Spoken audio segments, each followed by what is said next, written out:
Tell me how you get through the day as a complete loser. How did you live this long? Hello, everybody. We're back with some more Marvel lore with a video that you guys have been requesting, honestly, ever since we started checking out the whole cosmology of the Marvel Universe. Yeah, since the very first video we put out. Very first video. Tons of comments. Tons of likes on those comments as well. And considering that the Fantastic Four movie, at least as of recording this video, should be right around the corner, we felt like it was an appropriate time to learn some more about the Fantastic Four with this video from B-Mask, which I've never actually checked out anything by this creator. Me either. Yeah. I've heard that this one is probably the best one, and it has like a ton of voice acting in it as well. Yeah, no, the name B-Mask came up a ton in the comments. You check out the video by B-Mask. Yeah. Bet. And I mean, I'm in. With the previous video that we checked out being about Ultron, and the voice acting bits in there were also like so super intense. So I'm kind of curious to see what B-Mask style will be when it comes to that regard. I feel like no one can quite have Postra's energy, but I'm excited to see what B-Mask brings. True. I think Postra is kind of a different breed. Before we get into the reaction, as always, please make sure to go support the original video. Link to that is at the very top of the description, as always. And I would like to state that this is almost 2 hours long.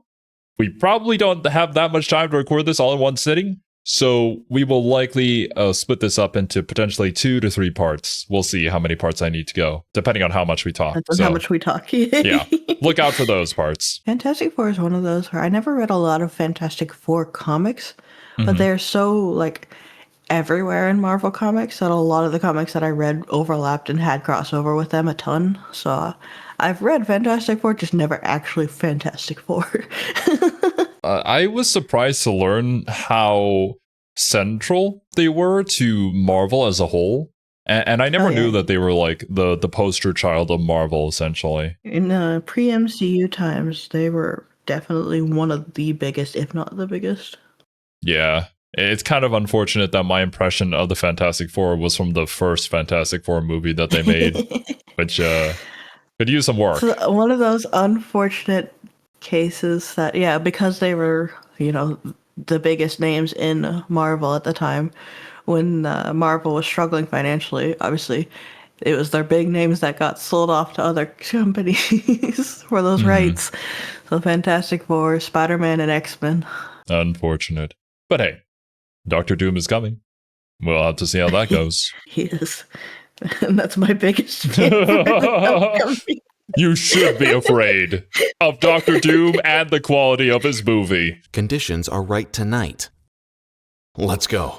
4 adventurers stole an experimental rocket in the pursuit of scientific discovery, only to be bombarded with cosmic rays and crash land back. So they stole the rocket? I thought they made it themselves. I thought they were going out on an expedition or something. On Earth. Mondays, eh? But this was far from the end. By some miracle they survived, the rays giving each of them superpowers. Reed Richards, able to stretch his body like elastic. Sue Storm, granted the power to turn invisible. Johnny Storm, her brother, could set himself aflame without harm. Ben Grimm, given super strength and a skin of rock. We've changed. All of us. Together, we have more power than any humans have ever possessed. Hey, you don't have to make a speech, big shot. We gotta use that power to help mankind, right? Right, Ben. Right. I'm calling myself the Human Torch, and I'm with you all the way. Same goes for me. The Invisible Girl. There's only one still missing. Ben? I ain't Ben anymore. I'm what Susan called me. The Thing. And I'll call myself... Wait, Susan called you a thing? Susan! What the? He's been on shit around a bunch. You've got Ben kind of in there be like, oh, you can do a little down. He's like, I'm the Thing. You're right. Fucking Reed comes in. I'll be Mr. Fantastic. A little bit full of yourself, aren't you? Oh, shit. No, not the rain. Go away. I'll let you guys know that there is currently heavy rain going on my end. So if you guys hear some of that through the microphone, I do apologize, but We gotta get through the recording. Mr. Fantastic. And so was born the Fantastic Four! Yeah, hoo-hoo, yeah, wee! Yeah! Hey, where'd everybody go? I'm that guy, okay? The one person you know who likes, loves the Fantastic Four. And I get it, the word vanilla gets thrown around a lot, but it's so not true. They're really good and stuff. They're funny and interesting and like, they're fantastic folks to know. In the comics... Everything else sucks. These guys have had nothing. What is that? Oh god, those are the thing of nightmares. Oh my god, he's gonna show the Fan 4 stick. Oh jeez. But bad exposure. So much so they've kind of become a bit of a joke. But the worst thing for me, the absolute worst thing is when okay. Well, I have no context for the cartoon. I just sincerely hope that with how good Thunderbolts was, that the Fantastic Four movie is also on par. Or maybe even better. I have loved everything they've shown in the trailers. I just have that fear that the MC has instilled in me.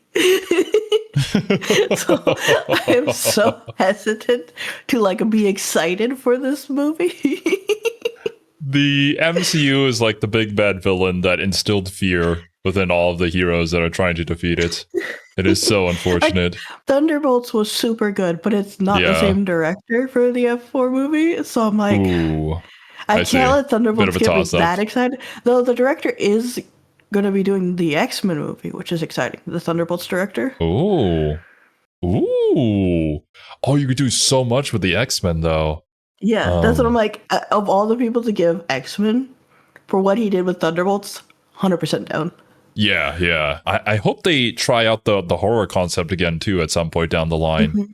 Because the New Mutants or whatever, it was okay, but I think they probably could have done it a bit better. I see folks go, well, no surprise that failed, eh? They're outdated, they're stupid, they're a bunch of goofballs. The FF have always sucked. My heart. People don't realise how important the FF are, or how good their stories have been, how their success still affects us. Without them, there's no Spider-Man, no Iron Man, no Avengers, no Stan the Man, no King Kirby. There's no Marvel as we know them. There's no...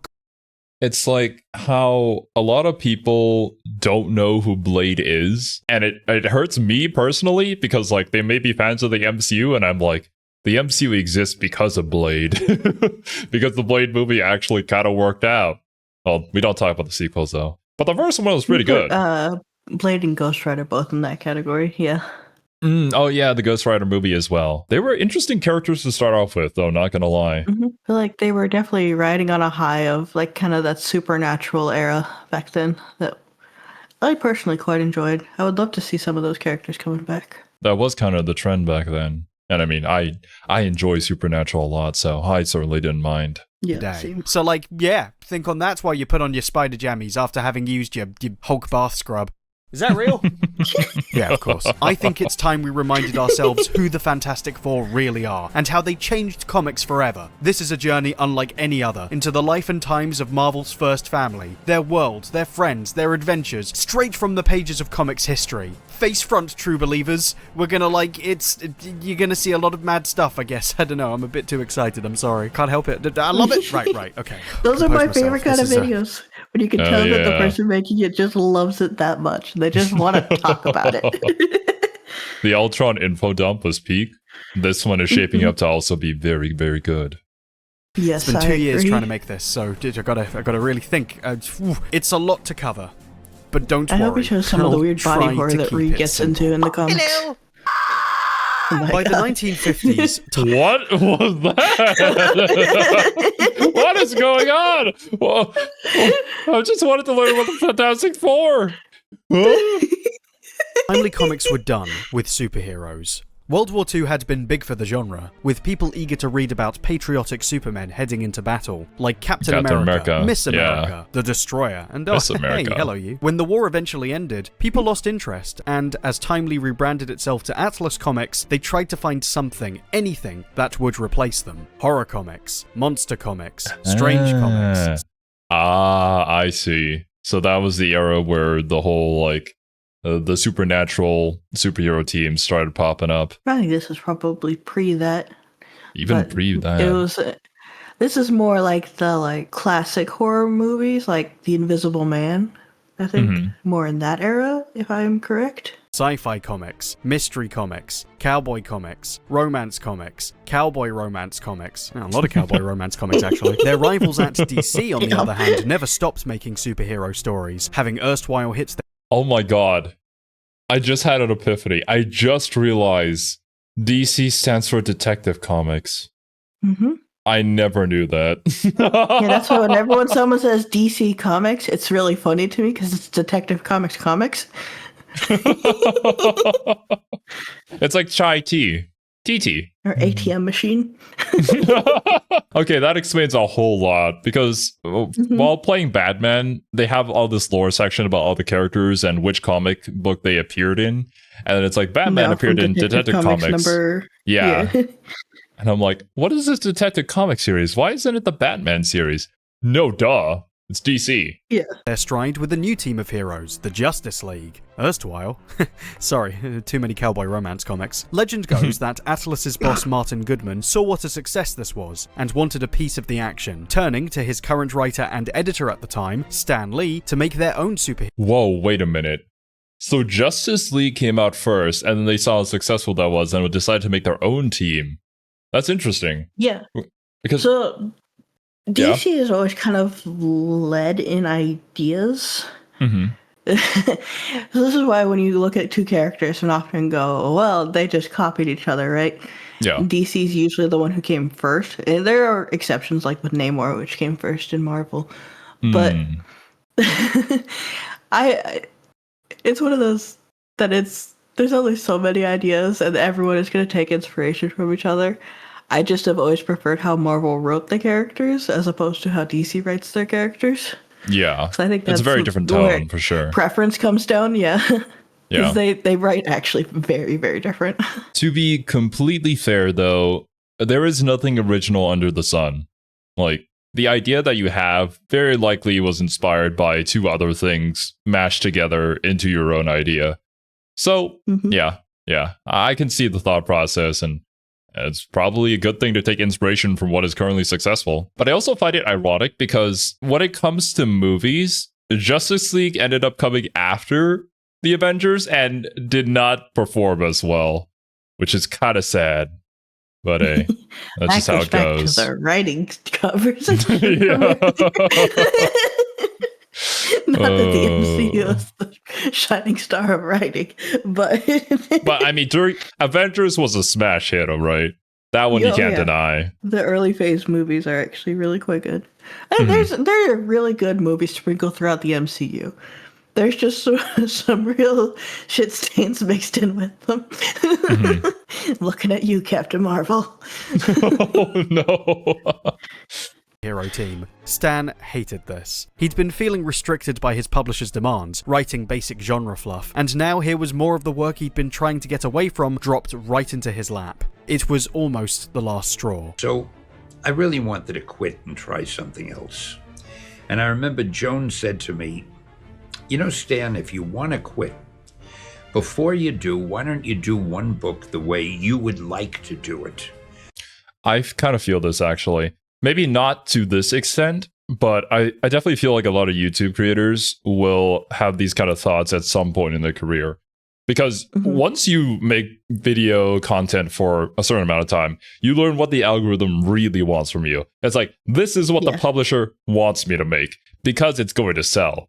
But this is not what I want to do. So at some point in your career, you either just give in and then you just make content for the algorithm as best as the algorithm demands, or you just do your own thing.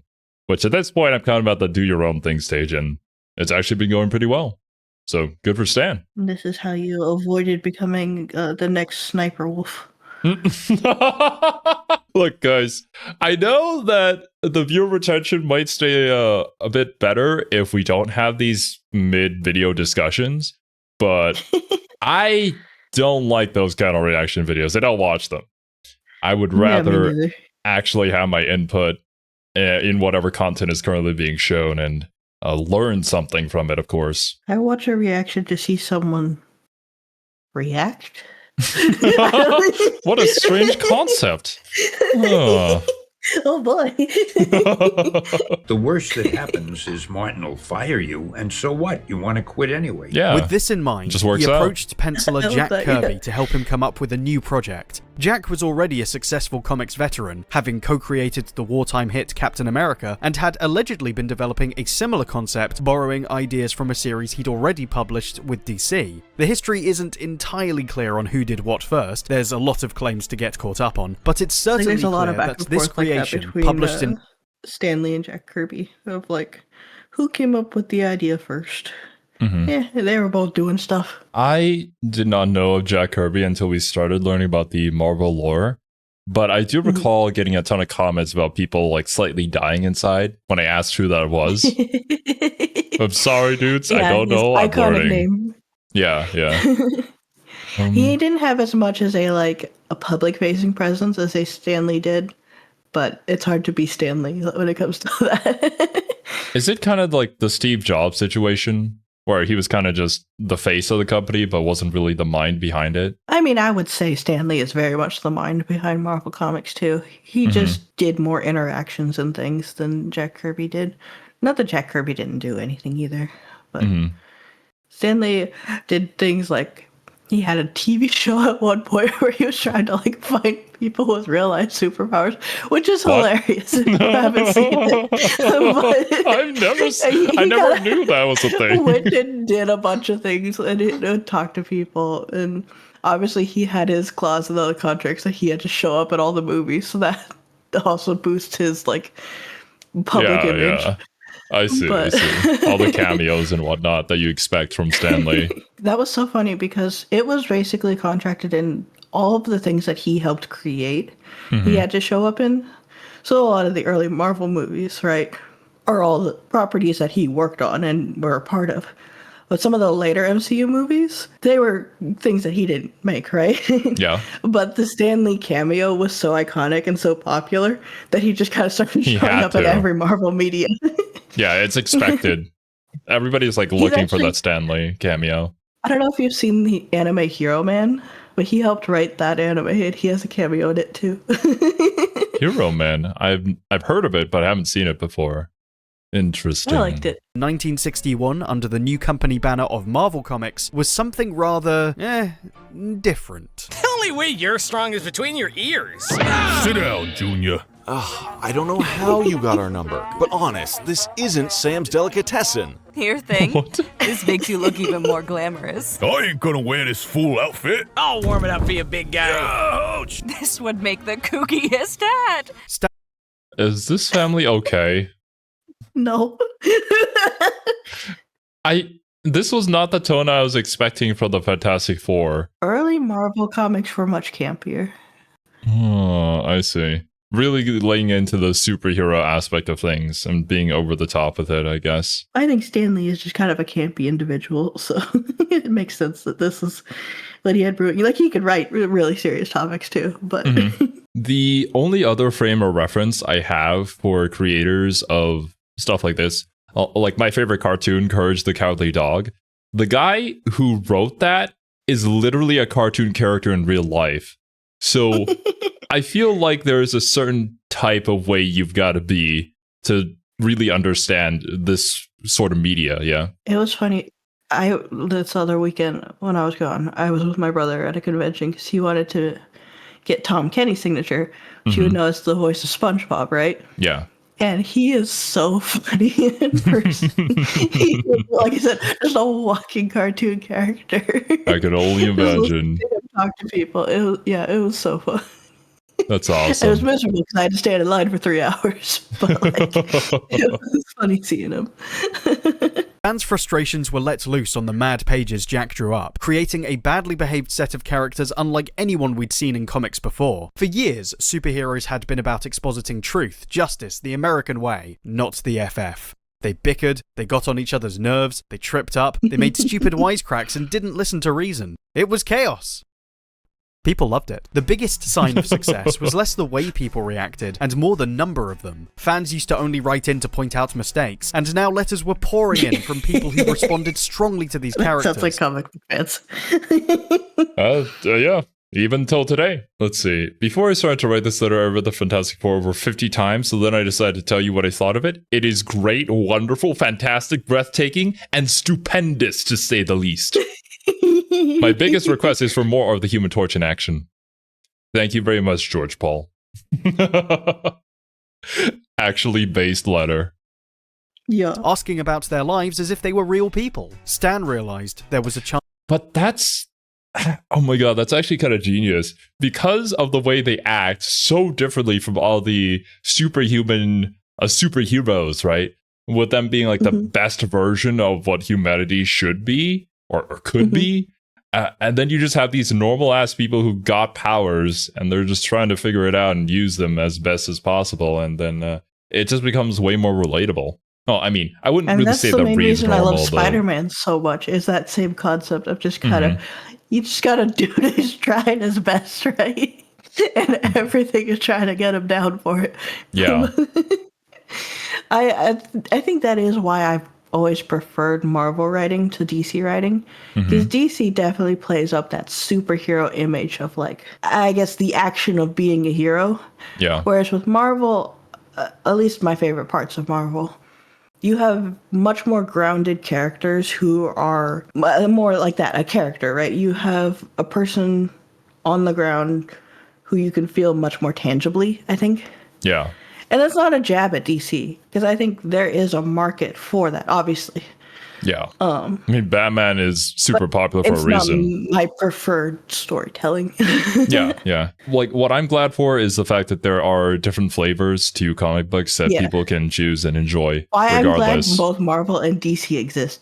100%. I would hate if either one of them disappeared. Wants to foster a loyal audience, treating his readers with the same respect they were paying his work. He encouraged their questions, gave them imaginary badges of honor for getting involved, and in some cases even made their points of discussion in the comic itself. And we had almost never gotten fan mail before. And all the letters said essentially the same thing. We love the book. It's the greatest. We'll keep buying it forever. You're the greatest writer. Jack is the greatest artist. It's terrific. But if you don't give them costumes, we'll never buy another issue. Kirby's art made a huge... We're still getting a request like that till today. Skins and Marvel Rivals when? Comic fans are never happy without a good costume. You've heard me rant about Spider-Man fans and their obsession with his costume. Okay, yeah. We know. It's been established within the Legit Weebs lore at this point. It's like one of your catchphrases by now. I gotcha. And would evolve into a bold, vibrant style that reshaped the view of comics in America, creating a host of new characters that populated a thriving universe. The two men became equally involved in the storytelling process, forming a new type of collaboration dubbed the Marvel Method, and cemented their places in comics history. These ideas were extremely refreshing at the time, no longer simply superhero stories, but reflections of us, the changing social landscape, and it even seemed to benefit from the non-superhero comics they'd been writing to that point. Nightmares. Oh no. What is happening here? I think murder has happened. Uh-oh. The Hulk was a Frankenstein Mr. Hyde mashup created by gamma radiation. Spider-Man was a radioactive teenager with girl troubles who told jokes. The X-Men were young kids, outcast and misjudged thanks to the mutations they were born with. Doctor Strange took way too many drugs. All that genre blend. Early Doctor Strange art is so fun. I love it. I can't even say that's an inaccurate description. From what little I know, yep, that seems about right. Marrying the mundane and, dare I say, the fantastic started because the FF did it first. They were a superpowered team, but they were dysfunctional, flawed, funny. A group of people who were very close to one another. They were something we all recognized. A family. No.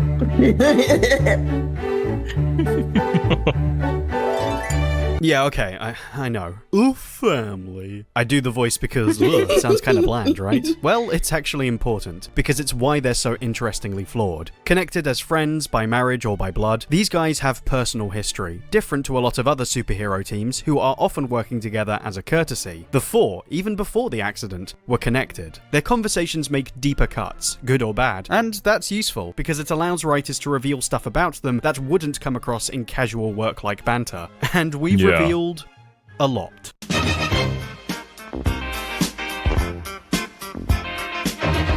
Meet Mr. Fantastic. Wow. He's the team leader, who makes all their gadgets, plans their missions, and has incredible stretching powers that can be put to use in all sorts of wacky ways, or sometimes just look real gross. He's a pragmatic man, a great friend, husband, father, and most notably, Reed Richards is smart. Stupidly smart. We are, in effect, extending the chronostellar energy generated by our internal manifold around our ship. By cutting and pasting a swath of our time into another, we can travel to a place where time is in such an inchoate state. I concluded that the best way to... Can you speak English? What? What are you talking about? His faces were just so blank. They're like always coming on a ramble again. Gather information from the Leviaverse was to bioengineer a self-sustaining dimensional problem that could cover ingested matter into fuel. And here, take a look at this computer-generated model of the molecular structure of the paper in these pamphlets. My team should have my anti-Galactus suit prepped in just a few more minutes. Anti-Galactus suit? Want to hear it again? No. It was magic. Magic, magic, magic. I don't believe in magic. Magic! That's the thing a lot of people leap on. The fact he comes across as a father-knows-best type, seen as an outdated holdover from the space age. It's true he can be controlling, or overcomplicate the simpler, more obvious answers. He has made huge errors of judgment that, well, it's not a good look. He can come across as patronizing or... He was part of the Illuminati when they sent Hulk into space, if I recall. Which, yeah, we know how that ended. Dismissive, and maybe doesn't always carry himself in the most personable manner. Most people don't know how to solve problems. They tend to be overly concerned with how difficult their choices are, or the complex nature of their specific predicament, or if they even have it within them to find a solution in a limited amount of time. And while, for most people, these are valid concerns, they overshadow the reality of a single inherent truth. There's no problem that can't be solved. I know this. The issue with all of this, though, is that none of it bothers to ask why Reed is this way. I almost lost all of you this year. I made some choices that directly led to the deaths of some of our friends, and almost tore this world to pieces. And for the life of me, I don't know where it went wrong. Yes, this has to be handled now. Reed's belief in truth is why he's so self-critical, and yeah. I can imagine a character like this always constantly criticizing themselves for not getting the right answer all the time, or really holding against themselves whenever anything does go wrong, because they know that they're capable enough to have prevented that, and yet they couldn't. They failed to do so. Yeah. Honestly, I've kind of been there. I'm not as smart as Mr. Fantastic, obviously, but being overly critical of yourself is something that I think a lot of us have to overcome. Yeah, no, I've been there too. So driven to be correct. He knows every choice comes with unintended consequences. All right. Open that can. I'm sorry. Has the can been opened? Yeah, did it not come through? No, it did not. Damn. That I interrupted for no reason. No! The last time he listened to his ego and not the facts, his entire family was affected, and he is desperate not to let that happen again. This is where his distractedness comes from. No matter how smart people think he might already be, he's always trying to stretch his understanding to find the best answer to solve humanity's problems. And it's telling that, to him, the only logical... And like, how does he get... Oh, crotch shot. But how does he get any sort of sleep when his brain is constantly in overdrive like that? I mean, I don't think he gets a ton of sleep. He's real good at overworking himself. Option is to use these powers to save lives. I know this is a terrible thing I'm asking. We've all had a taste of what it might have been like had we never become the Fantastic Four. But we are the Fantastic Four, and that means we have responsibilities. That's why the team are so willing to... Hey, with great responsibility. No, that's not how it goes. I fucked up. With great responsibility comes even more responsibility. There you go. Yeah, is that the truth? But I can certainly imagine the struggle being like, I feel the need to help everybody because I have the power to do so. But it's just so overwhelming sometimes, you know? I can imagine them wishing to not have gone through the gamma rays to be a normal family again. In a similar way as to, Hank Pym wanted to be. Maybe not to that extent, thankfully. Because Reed here doesn't seem to be suffering from a lot of things that Hank did, but still somewhat going in a similar direction. Or you can draw certain similarities there for sure. I think being you can science definitely men. draw parallels between him and Hank, though they are very different characters. They know he'll eventually have the right answer, and he'll have figured it out for the right reasons. You said you couldn't predict the actions of groups, only individuals. Right. Below a certain threshold, the acts of individuals, no matter how grand, cancel Predictable. out. So, what's the number? How few people do you need before you can change the world? 4. I should have guessed. Get out of here. Now. I'll show you why you don't want a woman in your little club. I want Yikes. vengeance! I got her. You got shit! What? I know. This is not how you plan things to go. Wrong battle, wrong world, wrong lady. Yikes, bro. Okay, wait a minute. Sue is not playing any games. No. Like, this level of sassiness, I don't know. Does it come across in Marvel Rivals? Maybe I just haven't played Sue enough. I thought she was always more like the kind-hearted member of the team. But, I feel like with Sue's character in particular is going to vastly depend on what era of comics you're reading. okay, gotcha. When you go back to some of the older comics, she is what you would anticipate from that time period. We did state earlier that the Fantastic Four, their story evolves along with the times and culture. So I suppose that would make sense, yeah. And I mean, as with all Marvel characters, depends on who's writing them. On your feet, old man. Everyone still needs saving. Okay. Sue Richards is a force of nature. You think her power's just a game of peekaboo? Wrong. Now, her powers Sue's are powers probably go the beyond. craziest out of the 4 of them. Yeah, I was surprised when everybody just straight up agreed that if it was a battle between Sue and Johnny, Sue would win. Like, hands down. Sue would probably body anybody in the Fantastic Four, apparently. Simply turning invisible. She can create force fields, projections, turn other people invisible. She can turn your eyes invisible. The woman's a tank, always discovering new depths to her abilities, and not afraid to cut through the guff. Don't try attacking me while we're talking. Let's have a look at your chest cavity. I'd have lost that bet. You do have a heart. A man as smart as you surely knows what would happen if I used a force field to block your 3 main coronary arteries. Oh my god, she could just do that? She could just put it inside of you? Oh god. This is almost the equivalent of like bloodbending in Avatar, but Oh, yeah. to a greater extent. Nervous? Yeah. He fainted. Where'd you learn that stuff? I don't know. I think I saw it on Grey's Anatomy. Alright, I won't. Definitely of the times. Overdo it. Sue's tough, but she cares. Having practically raised her kid brother Johnny alone since she was a teenager, she's very familiar with protecting others and shouldering major responsibilities, qualities that make her the ultimate mom. Reed's attention is always on the mechanics to arrive to a solution, so Sue takes on the practical, immediate approaches her husband often can't, across the entire household. Why are you cutting off the crusts? Have you seen how many kids we have running around here? Almost all the children prefer them crust-free. Except, well, Val. I'm shocked. Is this the Future Foundation outfits that they have? And that's why Spider-Man's here. But why does Johnny not have one? He was presumed dead in this point in the comics, which is why Spider-Man kind of came in. But he was in this, like, not hell, but kind of hell. So the, like, gladiatorial skin that was Johnny's first skin is effectively his skin from this time in the comics.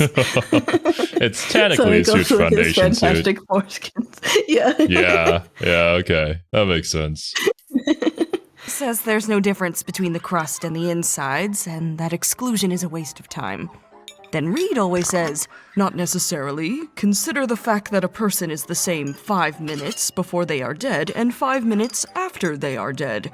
Then Val always says, exactly. And on it goes. Crust or no crust? No crust. It's a lot to deal with, sure, and she gets frustrated, getting even or lashing out. Remember this outfit? Oh my. Oh gosh. She's thought about a solo career, Oh. or being in the arms of a prime toy boy, but the alternatives just don't cut it. After feeling so suppressed by life, here's a chance to show her worth to the world, as part of a force for great good, with people she cares about. Something I think she gets maybe more than Reed. A chance to get back everything we've ever wanted. Everything we've been denied since I stupidly... Reed, I don't think any of us truly wants to be normal, whatever that means. And even if we did, we can't be, sweetie. It's not our destiny. We are who we are. I think it is within their nature to not just be normal, average citizens. Even if they didn't get any powers, I feel like at some point in time, they would figure something out in order to help out someone. That's just the feeling, the vibe that I'm getting already from them. Sue has flourished thanks to the support of that family, who she'd do anything for, and there are no bones made about her value, even if it's something you can't see. It's an extraordinary life. And an extraordinary What am way I, to invisible? give back to a world that has been so good to us. Some people say you're the heart and soul of the Fantastic Four. That's Ben. Maybe. But some people say you're Reed Richards' compass. That without you, he flounders. Some people say that without you, there is no Fantastic Four. Some people are too kind. Johnny! Jonathan Spencer Storm! Oh boy. Hello, Johnny. Sue's The little brother troublemaker. Johnny is a real hot rod, a fire starter, a smoking gun, a barbecue-y kind of guy. He's the youngest of the four, and the one most concerned about his image, so it's kind of fitting he gets the power to set himself on fire with a cry of Flame on! How about this glitzy chariot of mine, lady? Another autograph? Oh, well, protect the supermodels! You know, Johnny, I feel you. I'd be there Him right and with you, Pete bro. Together is always just so much fun. No takers, huh? Oh I don't want to. my. That's a bad boy. He's so cool. And his outfit and his glasses. Oh, this dude. Tough. Hey, Everyone's Jamie, why laughing at can't him. we join the Fantastic Four? We're your pals, ain't we? Shut up, will you? I got a thing. With his sister taking the lead, Johnny's remained a perpetual teenager, obsessed with cars and women and money and burning things to literal ash. He works fast, thinks fast, talks fast, and now he can fly, so it's like, oh, how annoying. You'd be forgiven for thinking he seems pretty shallow. You'd certainly not be the first to do so. Hi, Dory Doll. Your dreamboat's back. I've had it! I want a boyfriend, not a blazing juvenile show-off in a silly uniform. Crystal, help! My flame is out of control. Do something quick, unless you want to see me crash. I'll do something. I'll shut my eyes. Baby, Good for you, I guess. Oh my god, Johnny. You can already tell though that we're setting up this character for some serious character development. You expect them to be shallow, and initially maybe they are, but you know, that's the whole point, right? So that they have a lot of room to grow. We haven't seen his terrible mustache yet. That's some real character development. Oh god. Oh jeez. Oh, I hope it's not what I'm imagining right now, because that would look horrible. tumble for you. Torch, What? You got no class, man. What a mess, right? Well, yeah, he thinks so too. Coming from Stark. I can't. I was going to say, Tony of all people, telling that to you. Okay, I don't know if it's like you don't really have the right to say that, Tony, or if it just makes Johnny feel even worse. It's like Luffy calling you stupid. No! You know that you're really messed up whenever Luffy does that. Man. The secret to understanding Johnny is to look at his track record, how determined he is to find lasting love. His breakups often with women who end up outpacing him in their own action-packed lives. What he clearly craves is depth. And unfortunately, he doesn't think it's deserved. I thought I'd hear from you, Johnny. I thought you liked me. What about me, Johnny? You said you loved me. Was that a lie? But you married me, Johnny. I thought that meant something. Oh my god. Johnny, how many? Do we even need... Many. Can we even count the body count? Like...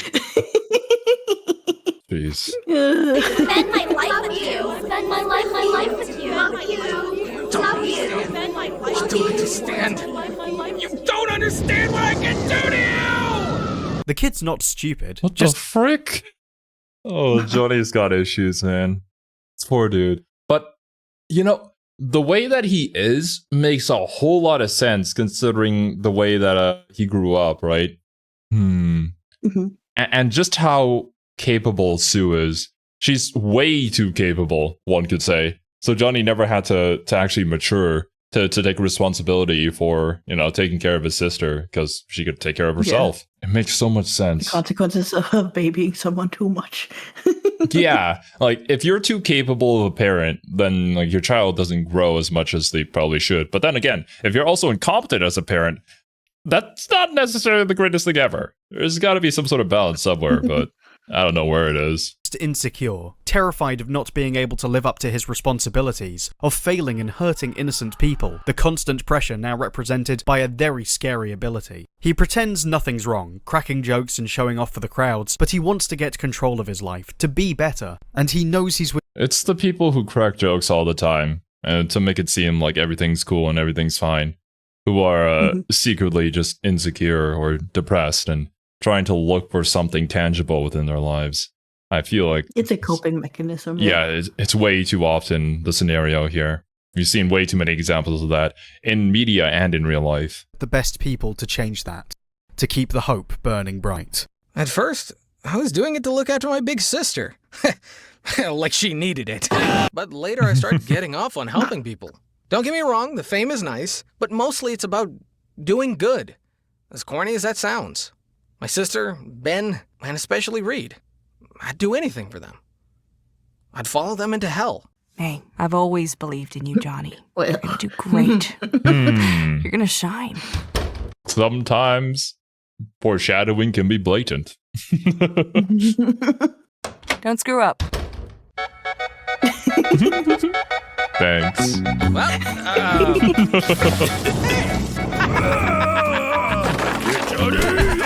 Oh yeah, that's right. Johnny keeps on messing with the thing over and over again. That's like their thing. Oh, come on now. Poor Ben. Nice. I'm told that the torch arrived at the park on an already brutally hot day, specifically to terrorize and taunt young children. And that he may have been naked at one point. And here I thought I was saving this tape for the game. This is much better. The Best Old Johnny. Volume 32. Good for you, Ben. Super strong, made of rocks. The ever-loving blue-eyed thing is a bit of an icon, an idol of millions, if you will. The others come from uptown or have weird family history, but Benji's a blue-collar Jewish kid from Manhattan's own Yancey Street, and his view of the world, thanks to his sweet Aunt Petunia, is more straightforward. I'll pulverize you! What in the name of Aunt Petunia? Sheesh! Ah, what a revolting development this is. Here, your favorite breakfast. Red hot, right off the griddle. Oh, nuts. I'm too hung up to think of food. Well, maybe I'll just take a bite, so's I can keep body and soul together. I don't want to hurt your feelings after all, Suji. Cholesterols. Becoming the resist. Thing was a struggle. Back in college, his dream was to be an astronaut, and he knew his roommate and pal, Reed Richards, was the only person who could help him get there. Unfortunately, their accident many years later ended up affecting Ben the most, something Reed has never forgiven himself for, and now he finds he's treated very differently, as a celebrity, or a joke, or a monster.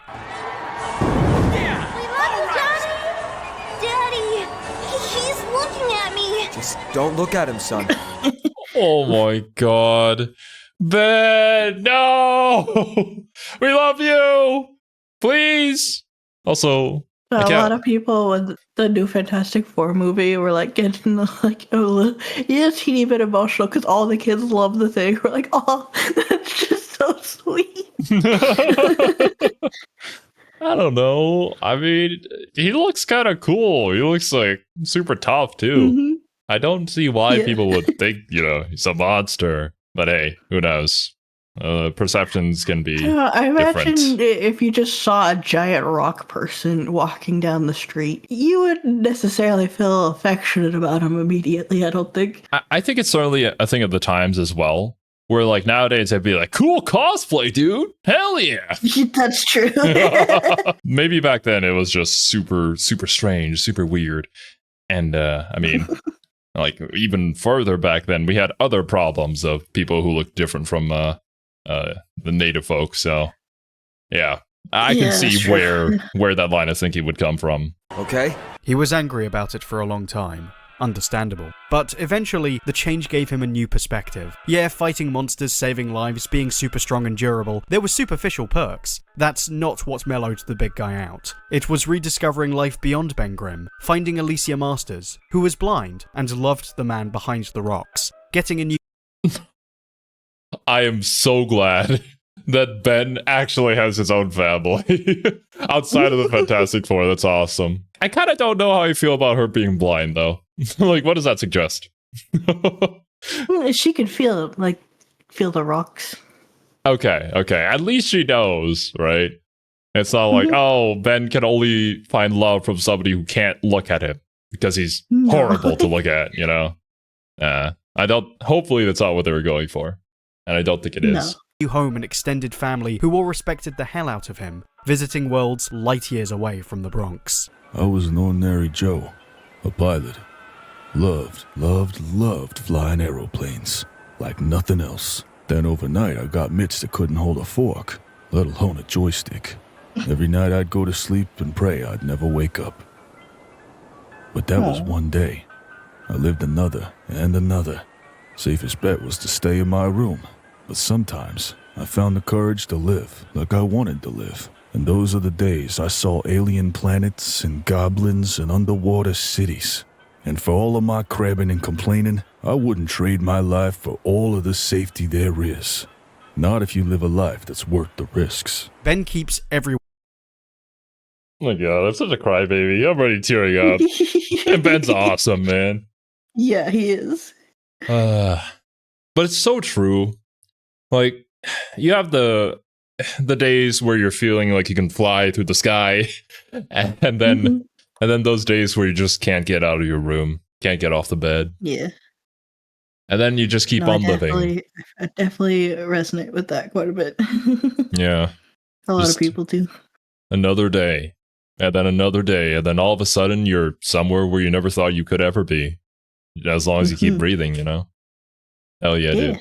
One grounded, the sturdy guy they can lean on, and his achievements inspire people to aim high no matter where they come from or what they look like. Reed feels he cursed his best pal, but Benji Grimm is sure he made the right decision to follow his old friend. You really gonna stick around this time? If that's okay with you. And you're sure you don't need to go build some kind of anti-doomsday thing? Save the world or something? I'm good. Yeah, I did that yesterday. Yeah, I've missed you too, Stretch. The family dynamic balances their baggage nicely. You get different combos of characters that complement each other, even when they're at odds, everything they do and are commenting on each other's existence. The same can be said of their powers, which reflect their personalities. The impatient guy sets alight, the dependable one's made of rock, the secret MVP turns invisible, and the smart multitasker stretches himself in all sorts of directions. People have correlated their powers to the 4 elements, and it's true of their personalities too, components that work fine alone, but together form a complete unit. It's a good metaphor. Another key to the city. Hey, if we ever find the door to the city, we're in. And that's it, right? Oh god. I've always wondered. I don't think those things have any sort of function. I'm pretty sure they're basically just a trophy. But as a kid, I'm like, there has to be some big door out there somewhere, right? In the city that I just don't know about? I think as a kid, I was just assuming it was like the Capitol building or something. I don't know. They did it on the back of a shared love of adventure, discovery, answering important questions for the sake of bettering their fellow man and all that jazz. Fighting villains and wearing costumes was what came with the territory, but it's that naked love of adventure and each other, the rough and tumble, raw personalities that come with, which makes them so much fun to be around. The FF are a family, and in many ways that makes them perfect representatives of this rare opportunity to expand humanity's frontiers, emissaries of the connections that make life so worth living. And to anyone who gets in their way, it's clobbering time! Let me just, excuse me, yes, tick that box right there. As with most Marvel characters, the FF don't live in a fictional city. They live among us. They live in New York.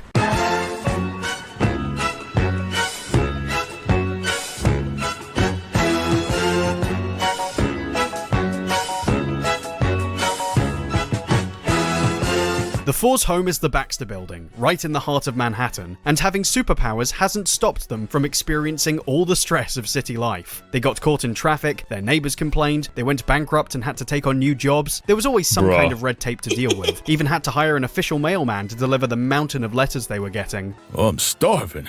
Blasted wise guys. I bet it was that crummy Yancey Street gang. Stop hiding, you yellow-bellied Yancey Street yahoos! Yeah, Ben's old neighborhood still gives them a hard time. And they aren't alone. Not having secret identities and a high profile means they're open to be scrutinized by public gossip, like any celebrity. It doesn't sound ideal, but the FF made this choice. They want to live normal, well, relatively normal lives, like anyone else, and share their experiences. It's all about building a community, an interest that propelled the scope of Marvel Comics. Other heroes hid behind secret identities or kept private, in a world where being born with abnormal powers was treated with distrust and bigotry. Looking to resolve that, the Four tried to bridge the gap, making their home an open research center and museum for anyone to visit, funded by their own line. But man, that is such a risk.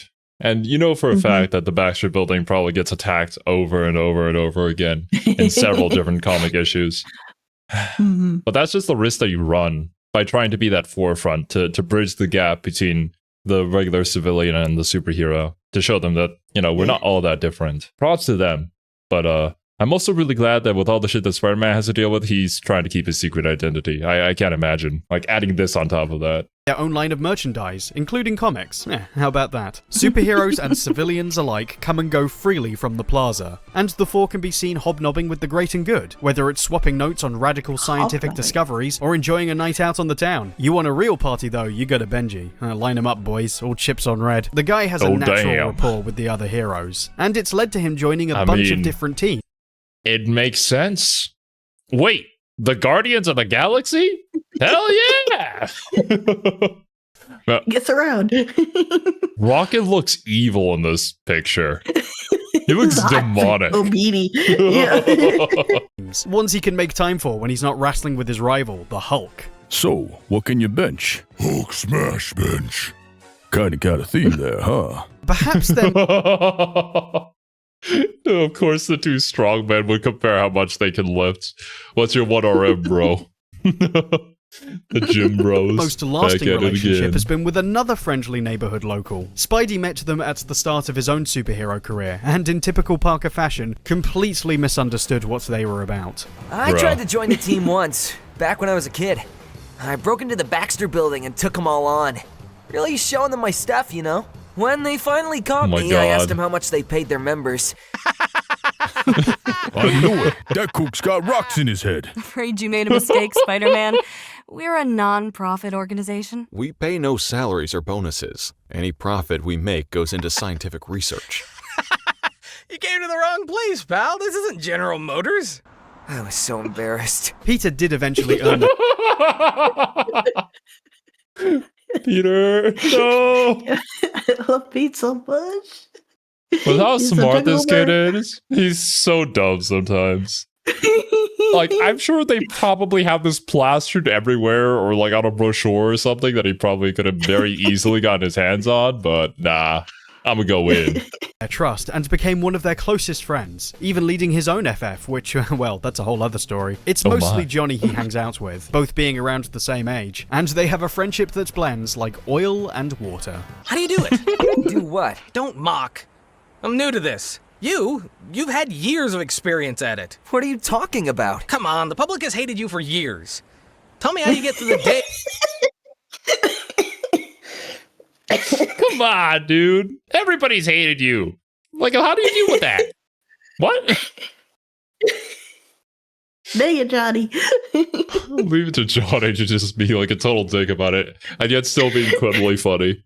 God damn it. Tell me how you get through the day as a complete loser. How did you live this long?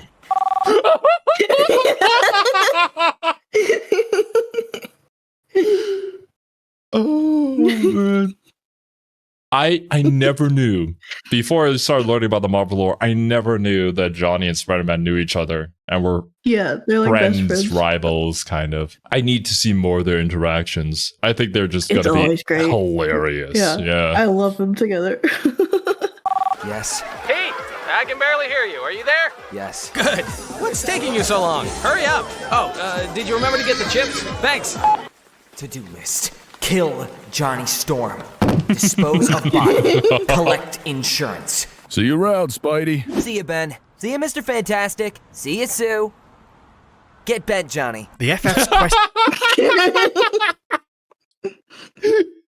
for knowledge has taken them well outside of New York too, and it's on those quests that they shaped out the basic understanding of the Marvel Universe as we know it today. They went to Yeah. space, They were so central to the Marvel cosmology video. And they even met the one above all. Of all the characters to do so, it had to be the Fantastic Four. Yeah, it makes sense.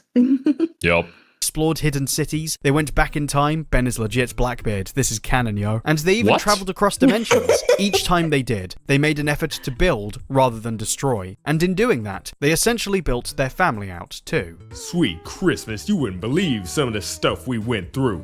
I love those guys. Anytime they need me, I'm there. I did get paid though. Business is business. You know what I'm saying? They discovered the No, Spider-Man, no! This poor kid. Just pay him a little bit so that he can afford his tuition. God damn it. land of Atalan, populated by a superpowered race known as the We need the long-haired chick, Medusa, I think her name is. Yeah. In Marvel Yeah. Rivals, please. She'd be so good in Rebels. Please. humans rejected alien experiments on mankind. Their leader, Black Bolt, and his wife, Medusa, have become firm friends of the Four, and members of their royal family would go on to join the team's adventures, including the young Crystal, a brash, peppy girl with elemental powers, and Lockjaw, who can teleport and who isn't a dog. Imperious Rex! An encounter with wartime hero Namor the Submariner, a half-human, half-merman prince, brought the world of Atlantis back to the MU, and had the monarch forever tied to the team from then on. Fish people, fish people, fish people, fish people. His arrogant infatuation with Sue Richards is a bit... Well, how do you feel about that, fish person? I love it. There may be a little bit of bias in that statement, but I'll accept it. Worrying, to say the least, the novelty being that she returned his interest, which has been a source of tension for years. I've tried to get her to leave you. She will not. You need to dedicate every part of your day to her and your children. Or Every else. day. I do. You do not. How did we get on this? Even on those occasions when we have found ourselves in conflict, I have found Richards to be an unquestionable man of honor. Sue, have you seen my... Look, Norman... I said Norman. Namor. You did. I wasn't sure where you were going with that. You know, King of Atlantis, Norman. Norman Reedus. Yeah, King of Atlantis. Definitely. Namor might be a dick, but at least he acknowledges other people. But the fact that an interesting character when you get past some of the level stuff. And we did That's talk why about him. I like his 2024 run of comics is pretty interesting because it does go into a lot more of that. Mm-hmm. When we did talk about him during one of our Marvel videos, we did get a few comments like expanding upon Namor and like why people would actually like him.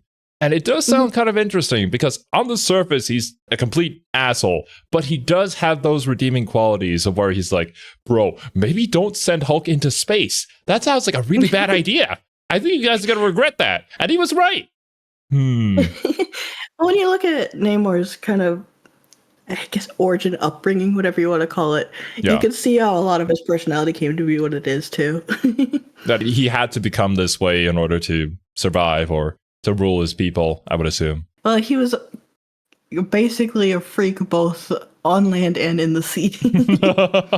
Equal opportunity freakiness. But, I mean, you know, going after another man's wife, I don't know. I don't know how I feel about that one. Favorite. Yeah. I mean, I personally meme about that, but like, I wouldn't actually do it. I promise. What's that statue? What the fuck? See that coming? I did not either. You know, Sue. It makes sense though. Yeah, of course he'd have a bunch of statues of himself. Oh God, Sue. Doing here? Paying attention to me. They were the first to visit Wakanda.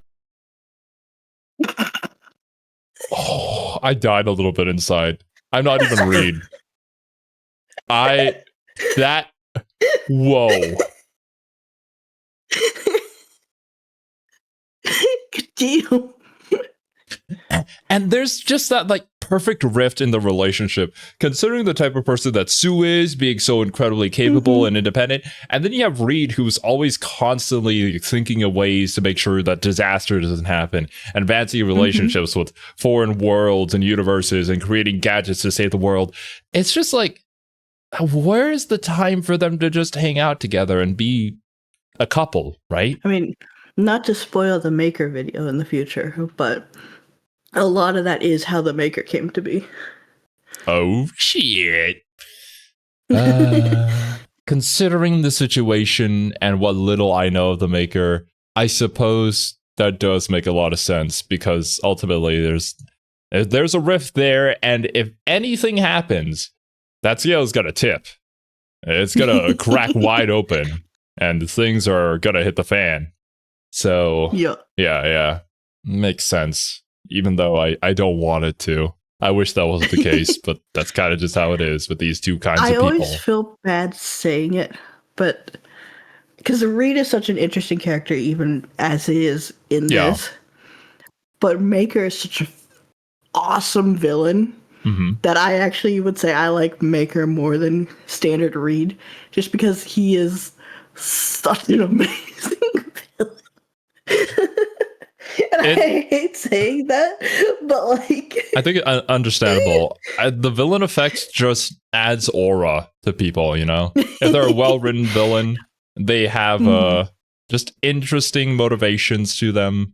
You can do a lot with that kind of character. Whereas the good guy, you know, admirable, but you don't got that aura, that evil aura. Yeah.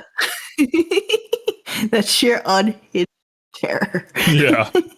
A technological city hidden deep in the African jungle, which introduced us for the first time to its ruler, Prince T'Challa, the Black Panther. That guy never went anywhere, right? It is true. Definitely. I sold small portions of vibranium to various scientific foundations, enabling me to amass a fortune, the equal of any on Earth. So that's They how really you do could them afford that gray. far-out mechanized jungle of yours. Unfortunate color. I just did it for a lark. Actually, T'Challa has been very involved with the FF. When Reed and Sue decided to take a break from the team, T'Challa and his wife at the time, X-Men Storm, were invited to take their place. It was pretty boss, man. Went to some crazy places, rediscovered an alien dimension, met alien Martin Luther King. For real? What? They're nice people. What? Whatever. Let's just... I'll leave that one be. We've seen plenty of crazy adventures of these two, this power couple, so not surprised. And they fit in. I mean, they're both perfectly. badass. We are Very. not going to walk away from this without getting involved. The prudent course of action. I know. I feel like no one really holds a candle to Storm when it comes to just sheer, like, awesome badassery. It's kind of hard to do so, yeah. That being said, I kind of feel... I don't remember the movie very well, but I feel like really any adaptation of Storm probably has more aura than her first iteration in the first X-Men movie. Do you know what happens to a frog when it gets hit by lightning? It dies. That's what I remember of Storm. Oh, the X-Men movies are so hit or miss. Still not walking away. Please, don't make me embarrass you in front of your friends. Yikes! You would, wouldn't you? Not She would. unless you force me to. Okay, I'm sorry I brought it up. This is not a weave. Go ahead. See for yourself. Pull my hair. Are you nuts? Do it. Do it. I think I proved my point. She is very sensitive about her hair. The roster changes so frequently for long I mean, it stretches. is awesome hair. So justified. It does look really damn cool. And I can understand why Ben would think that it's a wig. It's too perfect. And even when people move on, they're always welcomed back. What's fascinating are the kinds of people who filled those roles. It's never about picking exact representatives of the Four's abilities or managing an organization. These people aren't tokens. They're chosen because they fulfill that family dynamic. You have to be a friend or a godparent or even just someone with the right chemistry. This ends up benefiting the superhero world at large. Those deeper relationships bridge the gap between so many different communities, offering solidarity on a more trusting, personal level. And the people who get that really get it. Their antagonists continue to make the same mistake. They aren't a team, they're a family. Oh, sure, it's a family. But it's an extended family. The Richards took me in like I was one of their own. Me and Ben had quite a thing going on for a while. Oops, didn't mean to make a pun there. Everybody on the team treated me like a woman, not a freak. You couldn't ask for better friends. But not everyone is so... Blah, blah, blah. Impossible man. Oh god, the cringe. They call me the Impossible Man. And now that I know what these video essay things are, I'm going to make one about me. I come from the planet's pop-up, and we pop-upians can turn ourselves into anything, just by thinking about it. Each of us contains the entirety of our population in our DNA. Note to self, bring back entire race. Aha, I have it. I will clone myself a mate who will be known as the Impossible Woman. Will you be my mate in this adventure called marriage? Since we share the same consciousness. Yes, I sure understand Earth women. Bye, son. Be a good boy. Sometimes I hate myself. Sometimes I hate myself and everything scares me. This is the best vacation I've ever had. I'm going to stay here and kid around with you always. Oh, I'm so glad I came to Earth. It's like one big party. We have released our full genetic potential. We will no longer risk extinction. You're also inefficient at reproduction. If his attempts succeed, it will take 9 months of gestation to produce an offspring. Ah! Put me down! Put me down right now! I've spoken to Stan Lee. So enough of that. What did I just witness? I have no idea. I felt like I was caught in an infinite block string and I didn't know how to get out of it. What? That's I have not run into that one before. Maybe that's a good thing. I don't know. Guys, let us know what we just witnessed. Do I even want to know the context behind that? It looked like a scroll, but even more annoying. Okay, well, we'll just let that be.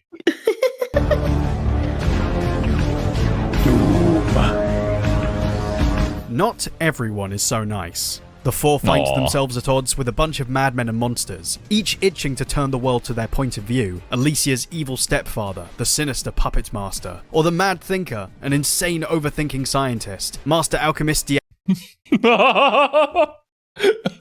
know, I could probably play as that villain, not gonna lie. Yeah.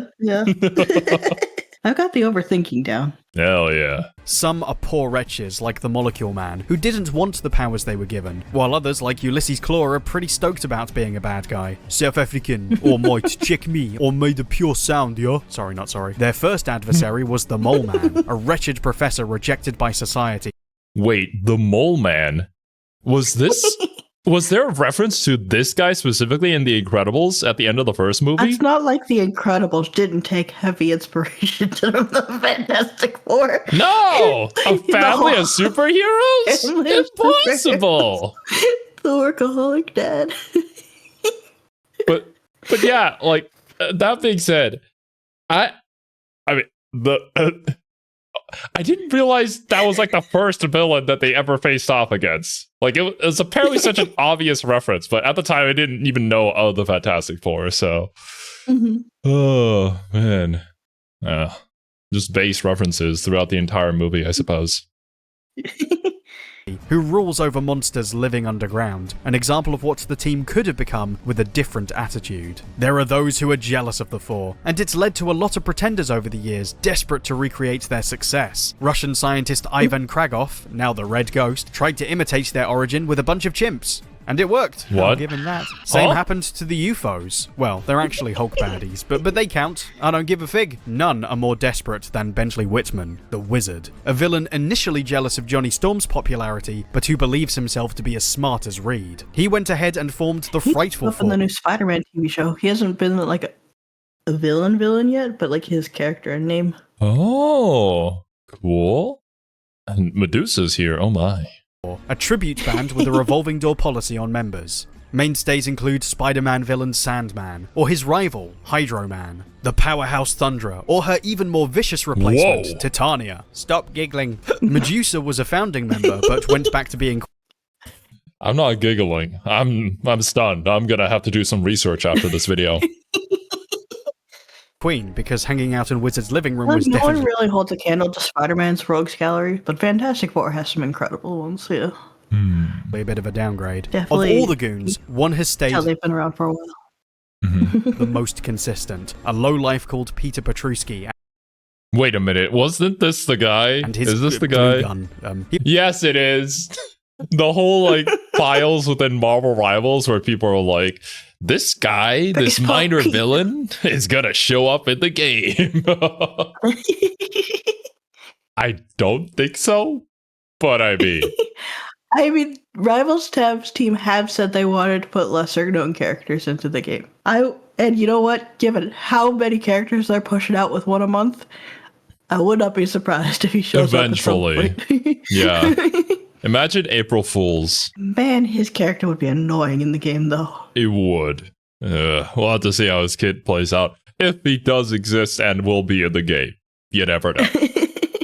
He wasn't too hot on his original name, Paste Pot Pete, so he renamed himself the Trapster. Yeah, okay, now you're a badass, Mr. Purple Glue Man. All these guys are as dysfunctional as the FF, but without the underlying moral compass or empathy between each other needed to function. And that's really funny to watch. Concentrate on his weaknesses. Oh, maybe we take the children, huh? No. What? He wants us to think his weakness is his family. Unless he knows we know that, and then he's showing to us precisely where he's weak. But Oh my god, we really are overthinking this. So you thought that I thought that we all thought that we were going to do this, but I know for a fact that you already thought of that, so I'm going to do the exact opposite of that. It's the Princess not the Princess Diaries, goddammit, the Princess Bride. The mental gymnastics here are amazing. by showing us, he's letting us know that this isn't a weakness at all. 2 women came before King Solomon and claimed a child as their own. He proposed they cut the baby in half, giving 1 part to each mother. So, let's do that. Let's cut all the babies in half! The Four's space travels also drew on the unwanted attention of interdimensional Genius. Genius. Oh, absolutely foolproof plan. Nothing will go wrong. And extraterrestrial beings across So space we and need time. Doom. They found some creepy warlords living in a dimension called the Negative Zone, like Blastar, or more famously, the hive-minded insect Annihilus and his cosmic rod. They met an evil descendant Whoa. of Reeds from the future, living as a pharaoh in the past, long before Stargate, who traveled to the present and ended up becoming one of the Avengers' major villains. Whole alien Dang. races stepped up to bat to mess with them, including the Shi'ar, the Kree, those dodgy guys who made the Inhumans, but none are more memorable than the Skrulls.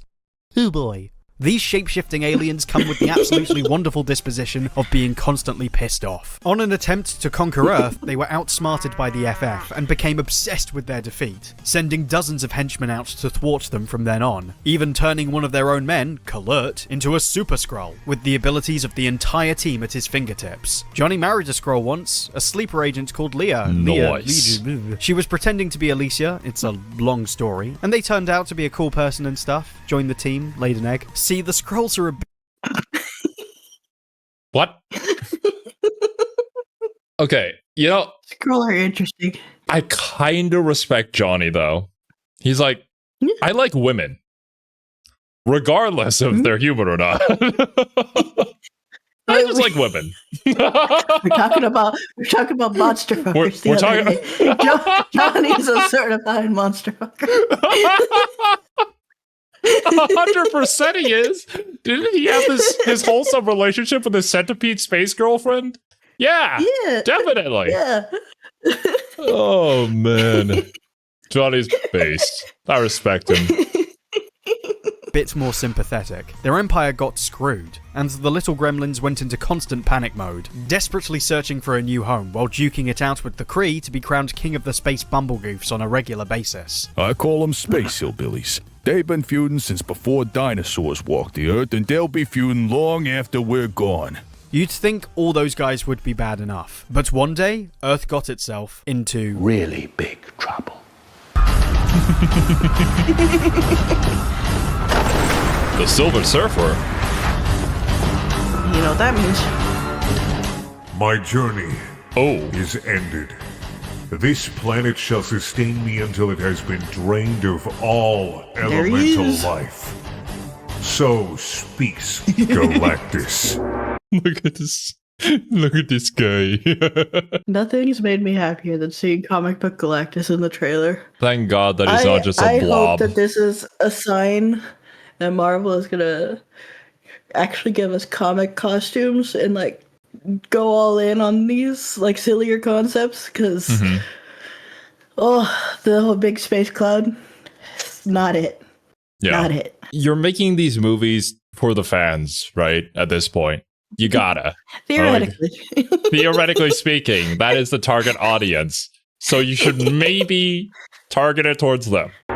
Behold, Galactus, a terrifying cosmic deity who discovered Earth and decided it was lunch. The creature roams across the galaxy, powered by the energy of planets that he consumes in order to satisfy his endless hunger. You know, duh. He seeks them out with the guidance of a herald, a person of his choosing from any world, whom he grants special abilities to aid him in his quest. And in this case, it was Norrin Rad, an alien man from Zen-La, welcome to comics folks, who agreed to become his herald, the Silver Surfer, in exchange for sparing his own planet. On their excursion to Earth, the Surfer, thanks to the Four and a long talk with Alicia, realized Earth life held great value, as much as his home, and fought back against his creator, saving us, but effectively leaving him without a purpose. This became a large part of his appeal, a character who is less about combat and more about discovery.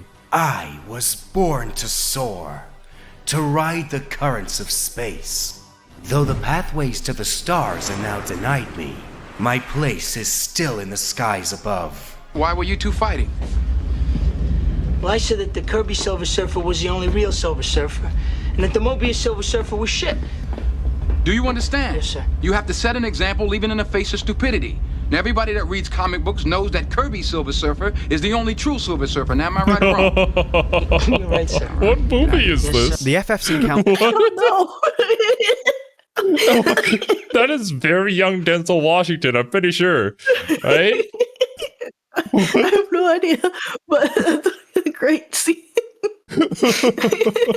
With Galactus was a watershed moment. This was a guy above good and evil, who nobody could possibly beat, practically a god. It was emphasized by the appearance of the Watcher, a character created for the comic who observed moments of great significance in the universe, and who is used to build hype for the monumental nature of this tale. But the kicker was that, in the face of all this awesome, unfathomable power, the FF could totally deal with it. You have to understand, the Earth had never been invaded before.